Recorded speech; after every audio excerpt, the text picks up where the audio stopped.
Hello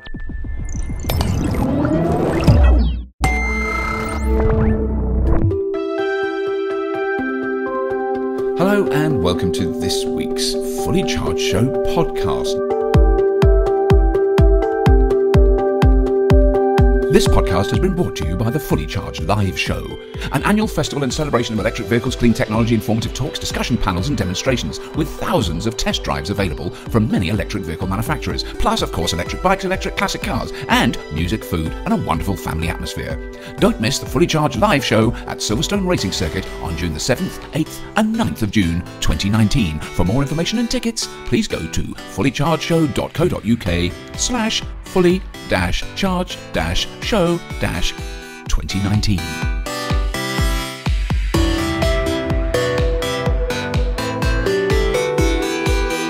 This week it is just me, or more or less just me, because Johnny is somewhere being driven very fast in something around a very fast motor racing city circuit. Obviously that something is an electric car, and that episode will eventually make it to a screen near you. Now, okay, so I worked that out that I needed to say that right at the top, because I thought there might be some kind of news embargo, but literally just moments ago Johnny tweeted a short video of the car, so I can say he's currently zooming around the streets of Monaco in an Aston Martin Rapide E, being driven by the Aston Martin official driver Darren Turner. He's the official works driver, and the Rapide E it's an Aston Martin. It's not going to be slow. Now, I am not saying that this new electric Aston Martin, I mean it's ridiculously expensive, they're only making 150, but it does look pretty amazing, will be on display at the Fully Charged Live Show in a few weeks' time. Okay, I'm not saying that. I'm not saying that because I don't know. All I can say is it's not entirely impossible at this point. And yes, it's in the south of the UK, and yes, we're doing a smaller show in Dundee later this year in July. We'll be announcing that soon, which is very exciting because Dundee is the premier city really in the UK with the best charging infrastructure, the best attitudes to renewable energy and electric vehicles. Amazing what they're doing in Dundee. And yes, we're doing one in Austin, Texas soon, but no, wait, we're just waiting for absolute confirmation on the dates on that, so we can't announce anything quite yet, but that is going to be awesome.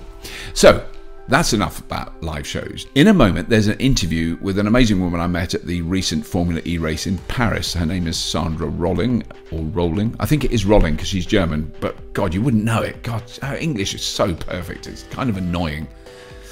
I love it when I meet a German whose English isn't that good. Every now and then you might meet one because they all speak so well. Oh God. Anyway. But she works at the Climate Group as head of the EV100, which is an organisation encouraging big companies to go 100% electric with their vehicle fleets. So it's like, you know, because we always think of, I can't afford an electric car, or I've got nowhere to charge it. There are massive companies in this country that buy hundreds of thousands of cars, not just 10 or 50, hundreds of thousands. And if they go electric, it's that same thing. You want to get those people on board, because that's the majority of cars in this country, as Sandra will explain, are not bought by individuals. The vast majority are bought by fleets. And then they're leased in some way or other, or given out as work cars and all that stuff. But anyway, but before that, a couple of dollops of recent news. First, the very rapid expansion of really rapid chargers. This is such a concrete sign of the electric vehicle tipping point. I think we're at it. I really do think we're at the tipping point. You still can't tell because it's still tiny numbers, but the growth is spectacular around the world. So BP, British Petroleum, has just confirmed the rollout of 150 kilowatt polar network chargers on BP forecourts. For those of you outside the UK, a forecourt is a gas station. So they're putting them in now. I've seen a couple already, and they're putting out these 150 kilowatt chargers commencing in July this year. That's like really soon. 400 being installed between now and 2021, and 100 installed at 50 sites by the end of this year. So you're going to start seeing lots and lots of really rapid chargers. These are chargers that fill an electric car in minutes rather than hours. In 15-20 minutes you've got enough to keep you going for a long way. These are really fast, 3 times faster than the common rapid chargers you might see now. And I've just been driving a car that's embargoed until Wednesday, so I can't tell you what it is, but it was very, very nice and surprisingly energy efficient for its size. Anyway, that can take 110 kilowatts in the charger, and you can really see the difference when you plug that baby in. It is very much faster. Just a quick flashback reminder of how things have progressed in the last 10 years, okay? So 10 years ago, when I first drove an electric car, it was a Mitsubishi i-MiEV, an innovative electric vehicle. That was it. It was the Mitsubishi innovative electric vehicle, the i-MiEV. Cute little thing. I loved it. Anyway, at the time I drove that, there was one rapid charger in the UK at the offices of Mitsubishi. One. And it often didn't work because it was built in Japan and no one in the UK knew how to operate it. And if it went wrong, all the instructions were in Japanese. There you go. So that's what it was like 10 years ago. There are now over 14,000 rapid chargers in 8,500 locations in the UK. That's happened in 10 years. And it's very obvious that number will double in the next 5 years. There will soon be well over 28,000, possibly 30,000 rapid charges in more than something like 14,000 locations in the UK. But I'm only talking about the UK there. To put this transition into perspective, there are over 300,000 public rapid chargers in China today. Right now, 300,000 plus, and they are increasing, according to Bloomberg New Energy Finance, by around 51% a year. So that means in a year's time, there'll be over 600,000. And while I'm talking about China, I think it's worth mentioning BYD. Now, it's not a company many of us are familiar with in the West. We're not constantly seeing headlines about the chairman of BYD or what he's tweeted, like other companies that we might have heard of that produce electric vehicles. If you carried around a mobile phone in the 1990s, the battery will probably have been made by BYD, but they have moved on a bit, and they now make electric vehicles. Not one or two or a prototype. No, seriously, loads of them. They have 750,000 employees that make 50,000 electric vehicles a month. And I'm not just talking cars, although they do make a lot of them. Electric buses, forklifts, utility vans, street sweepers, garbage trucks, all battery-powered electric vehicles. Now, the buses you might have seen, the buses they churn out are the most familiar to us. There are quite a few around the world. In many cities around the world have BYD electric buses. I saw one in London the other day. However, in China, there are more than 500,000 of these 100% electric buses already on the roads today. Not like we're going to make them by 2030. Today, there's 500,000 electric buses. And when it comes to cars, okay, this statistic blew my brains out. There were more electric cars sold in Shanghai last year than in Germany, France, and the UK combined in one city. Okay, it's quite a big city, but still, that is amazing. Now, we've all heard of the Tesla Gigafactory. Loads of people have flown drones over it, and it is huge, and it's in the Nevada desert, and we're going to go and see it this year, and we're going to do a show about it for Fully Charged. But BYD's battery factory that's already finished being built, is not being built to finish, that produces 30 gigawatt hours of power storage capacity every year. And they've just opened another one of the same size. So in a few months, they will be producing 60 gigawatt hours of power storage capacity every year. And the 10 million square foot facility in Qinghai province was started being built in February. It's already finished because Tesla are also building a massive battery factory in China, which they started, I think, just before Christmas, and that is nearly finished. But the BYD, I don't even understand how fast they can do this stuff. So, we hear endless stories about Tesla, and rightly so, because they've done amazing things. But I think we will start to hear a bit more about BYD in the coming years. And I just love if you've never been on an electric bus, I can't tell you how much better it is than a clattering old diesel one. And how much money the transport authorities save when they transfer over to electric buses. Because imagine what a big bus full of people, how many MPG that gets on diesel. Not a lot. Anyway, another quick flashback reminder of how far things have come. Because I saw a display of BYD cars at the Geneva Motor Show about 8 years ago. I'm trying to remember when it would have been, 8 or 9 years ago. And I'll be honest, they all looked a bit shonky. I think that's the right word. A little bit thrown together and possibly a little unsafe by Western standards. They just didn't look like the cars we're used to now. But that is very much no longer the case. Because they looked a little bit like a 1970s Austin Allegro. Now, those of you who are not old enough to remember that or know what that car was, excuse me, I think it's worth Googling an image of the Austin Allegro. There was a truly dreadful commercial for it where you'd see a man driving this. It was a heartbreaking car. I never had one. I think I must have had a ride in some, but they were pretty awful. There was a man driving the Austin Allegro along a road, and then three women.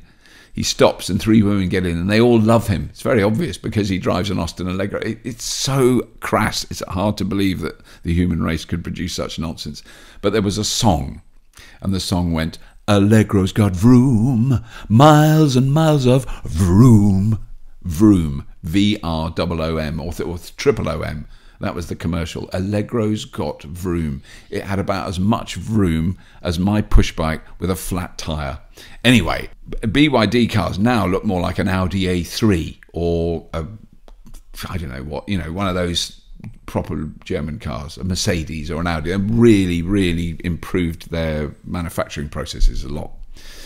Anyway, one last car story. The VW ID3, so the heavily disguised car I drove in South Africa last year, is arriving, well, soonish, next year. But VW have opened their pre-order system this week, and they received over 10,000 pre-booking registrations across Europe in the first 24 hours of availability. So there's a lot of interest in this car. It does look very nice. Just think of a Volkswagen Golf, but better and electric, with a really good range and much cheaper. I'll get to that in a minute. But just a bit of perspective on that, because I was kind of dissing Tesla a bit when I was talking about BYD. I mean, let's be honest, Tesla claimed it had 232,000 pre-orders for the Model 3 when they launched it in 2016. But that was worldwide numbers, not just Europe. So VW have done really well, 10,000 in the first 24 hours. Clearly, a lot of people are interested in the ID. It looks like it'll be cheaper with a base model that has a 45 kilowatt hour battery, which gives it a kind of plus 200 mile range without any question, starting at 30,000 euros, which at current exchange rates in this period of enormous economic and political fluctuation is about 25,000 quid. So much cheaper. That's what I'm really hoping they manage to do. And they've said they're going to start at 30,000 euros. There's no point me working out the US dollar cost because these cars are not going to be available in the USA or North America, only in Europe for the time being. They're also making the same car with larger battery packs. So there's a 58 kilowatt hour mid-range model and a 77 kilowatt hour top of the range. It's all about range, isn't it? But anyway, from what I understand, and it's something I like, other than battery pack size, the cars are all identical. And they are setting up their big manufacturing plant in Zwickau to be two things: a factory capable of producing hundreds of thousands of cars a year, and a factory that is 100% renewably powered. Which brings me on to my little rant of the week. Okay, so Autocar. Some of you will have heard of it, some of you will not. It's a well-respected magazine in the UK, and it recently ran yet another half-baked nonsense article about a tatty report from an obscure university in Belgium, which once again dragged out the dead horse of electric cars and diesel nonsense and beat it just to pulp with an old stick. It is a desperate attempt by the fossil lobby to slow down adoption, to spread fear, uncertainty and doubt to as many people as possible. And this stuff always works. Electric cars are dirtier than diesel. Not true. Self-charging hybrids don't ever need any fuel ever of any sort. Not true. So people believe this stuff. When these comparative studies are done, the one figure that is readily and easily available for the gullible academics to swallow, these stupid people who are paid to churn out this rubbish, that it's tailpipe emissions from combustion cars. Tailpipe emissions from combustion cars are a very reliable source of information. Yeah, we know how reliable measuring tailpipe emissions are, because there's never been any scandals regarding that. the way those tests are done. They're completely 100% above board, as we all know. Nonsense.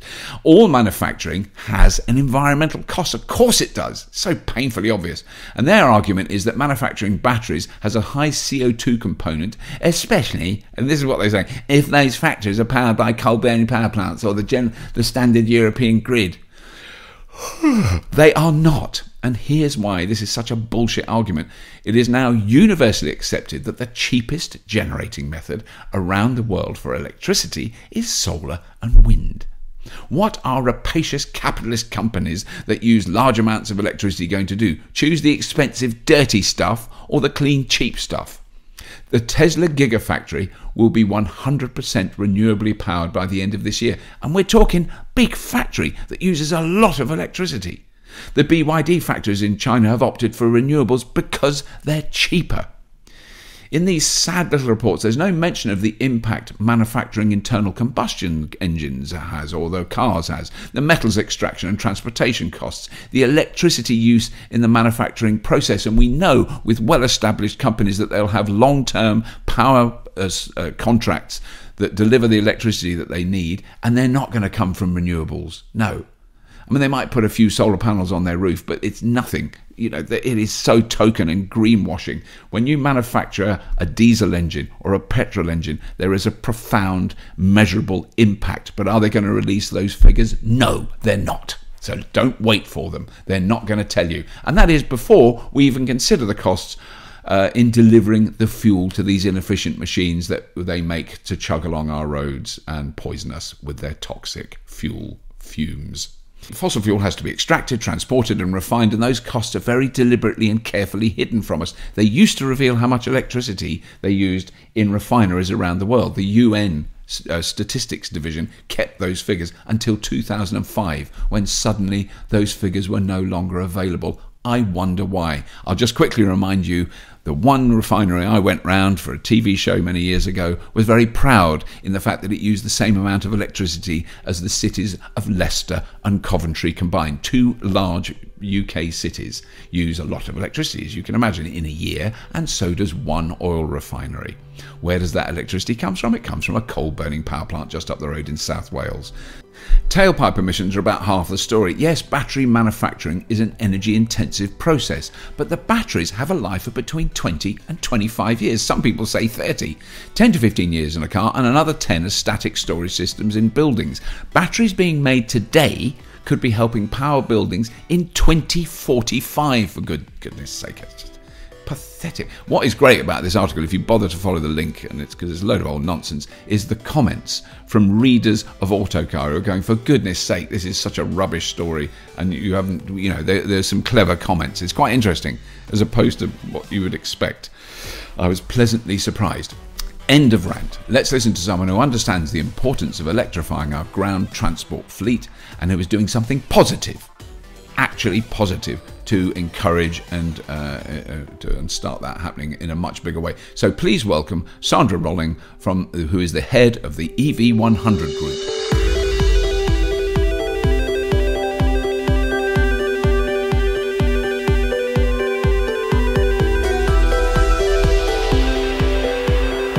I'll tell you the key thing that you spoke about, which I think I hadn't ever thought about before, was just in terms of vehicle sales, new vehicle sales, who buys new cars? Because we talk to sort of general consumers, I think, on the show, and that's who I think of as, you know, and all the reasons they might not want to buy an electric car, or they're hesitating, or they'd love one but they're too expensive. And then I saw that simple figure you gave, which is the vast majority of new cars aren't bought by private individuals, they're bought by companies. Yeah, that's exactly right. That's a number for Europe, but you'd see it comparatively in other parts of the world as well. And but then does that include things like vans and delivery vehicles? Right, I see. But basically, so the private market is actually a very small section of. Yes. I mean, you know, and then you have company cars and other bits where it obviously overlaps a little bit. But I think what the opportunity is in that is business can just invest in a different way than a private individual can. They naturally think total cost of ownership. They have they can think about a period of 3, 4, 5 years. They have leasing contracts, they negotiate in bulk. So I think that's where the business community can come in and really help create some of that early market demand that then puts the prices down for everyone else as well. I mean, if you take a company like BT, they have over 30,000 vehicles, others have 10,000, 5,000, and those are obviously numbers that can really make a difference if the whole market at this point is just over 5 million. But it is also that very key thing of all the vehicles that do regular, like the post office is a really good example, or delivery companies that will do regular trips.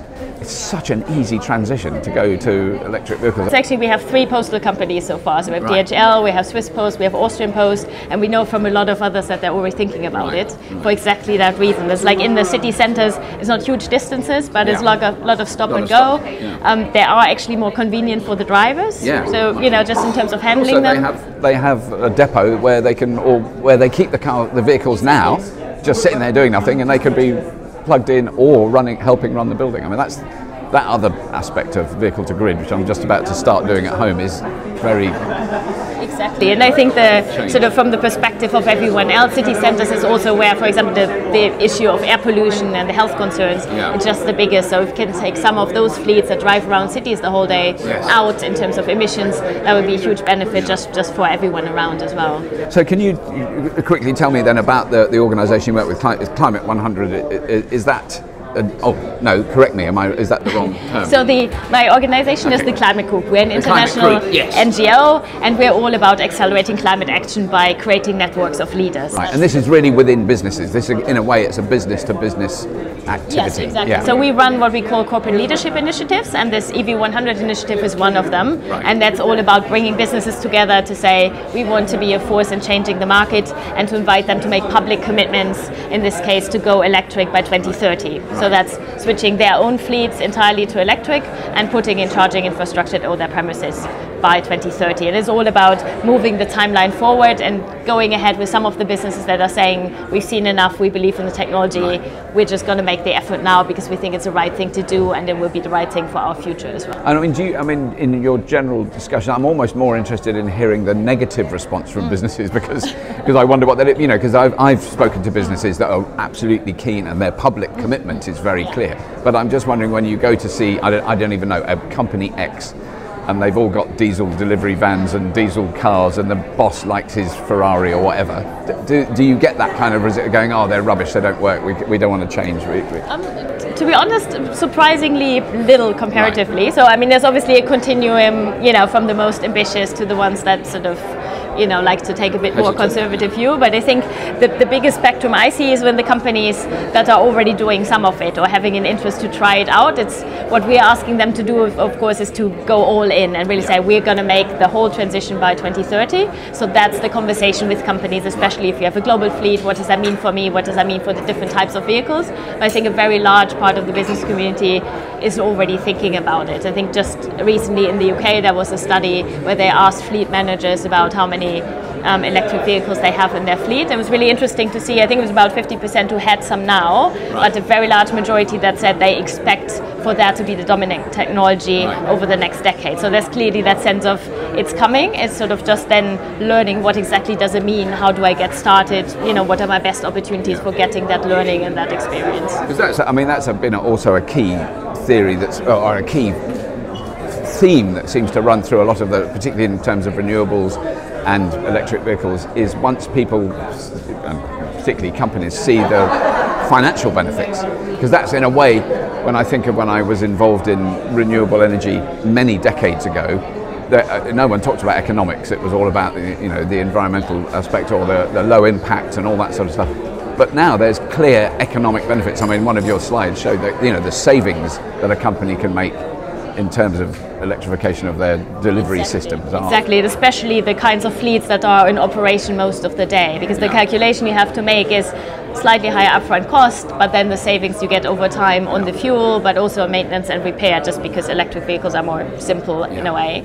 And the example I gave in the presentation was DHL. They have their postal vans that saves them 60 to 80% on fuel maintenance and repair, which is amazing. That is ridiculously enormous, isn't it? I mean, exactly. you think a company might consider a different technology if they're going to save 5 or 10% in a year. but 60 to 80% is just... Yes, exactly. And I think that's, that story will just become stronger over the next few years, and we're moving to that point where the upfront cost becomes comparative as well.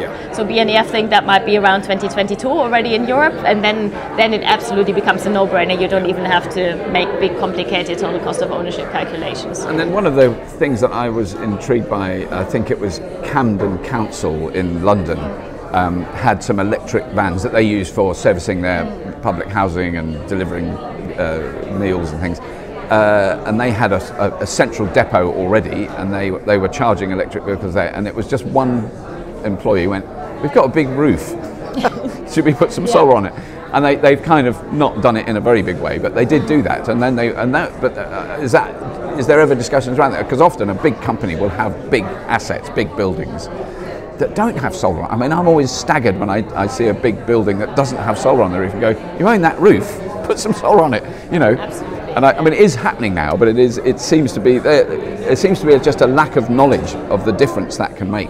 Yeah, but I think there's a lot of businesses that are already bringing that together. We run a sister initiative, if you will, that's called RE100, that brings together companies who made 100% renewables commitments, and a lot of the members also overlap. So IKEA, for example, have solar panels already on a lot of their roofs. They exactly see that opportunity to charge. I think EDF are another example where they're already doing that. And across the initiative, we have an annual reporting cycle where we're asking members how they're doing, to help us get the sense of how everyone's moving along. And in that, I think 80% of our members said they're already having 100% renewable power for at least some of their charging. Right. Not all of them, their own production, but they're all very conscious of the fact that renewables and electromobility obviously need to go together to, get to the full climate impact.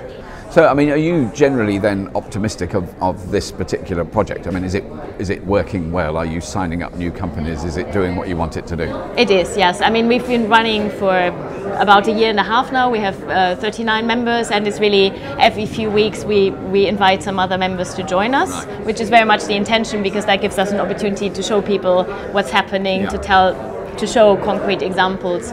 And we're really seeing a lot of interest from companies to get involved, and from some of the really big fleets as well, which is obviously exciting, because that's what we need to get the full impact.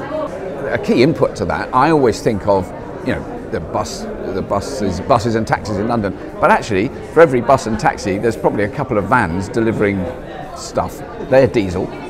So that really, I mean, and that must, or it needs to be made apparent to companies that the population see that as a problem, i.e. they need to change. Exactly, and I think a lot of companies that sort of take a more evolved perspective on sustainability, they understand that. They look at carbon footprints, they look at other local footprints, and air pollution, I think, is one of those areas that is, that everyone can feel day to day, that, people care about children having asthma and these sort of things, and I think the awareness for how important the problem is really growing. I think it's like over 5 million people every year dying of, air pollution related issues.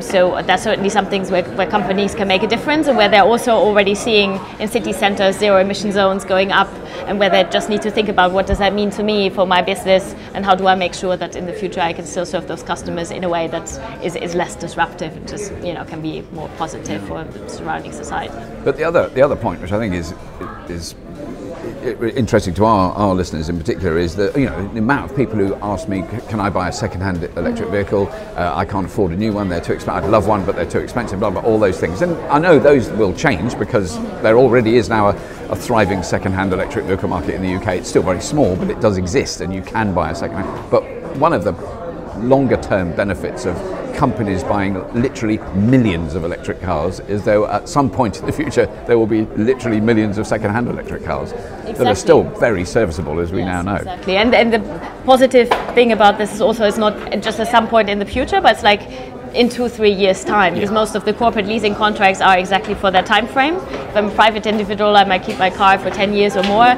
but companies switch them typically every 2-3 years, and at that point then enter the second-hand market. So that's also one of the ways in which business can really help, roll out the market and make it accessible really for everyone day to day.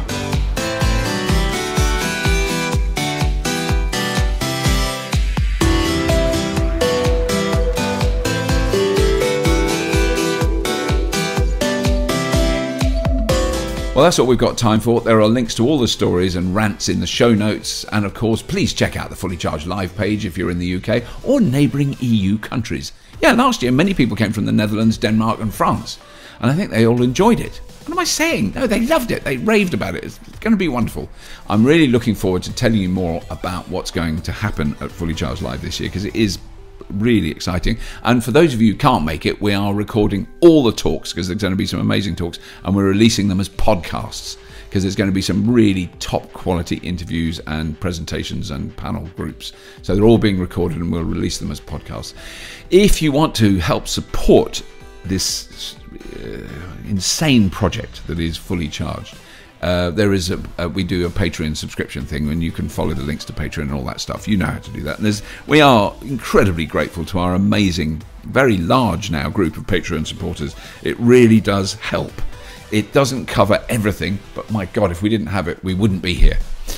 Please do subscribe to this podcast, and if you have watched Fully Charged on YouTube, please subscribe to that. And as always, if you have been, thank you for listening.